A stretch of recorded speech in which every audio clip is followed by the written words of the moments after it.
Hello. हाँ hello. आ गली स्टेशनवा पे मतलब बैठल नहीं गोरत ट्रेन में।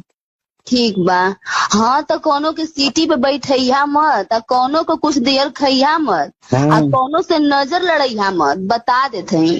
अरे नजर का लड़ाई हमारे बोली नहीं करत थी बहुत। समझ ला कि अब चल आए अब तो जाई के अब स्टेशन पे आ गए। चौप बहने पहुंच जाये मतलब मोबाइल वोबाइल स्विच ऑफ रही तो परेशान मत होइया। ठीक है, मगर बड़ा तुहार याद आवत यो। हम यहाँ बतिया कहानी है बाबू से।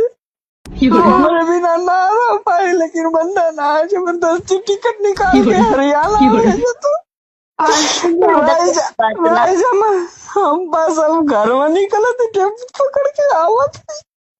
अरे अगर दो गलऊ अगर अंडा का भुजिया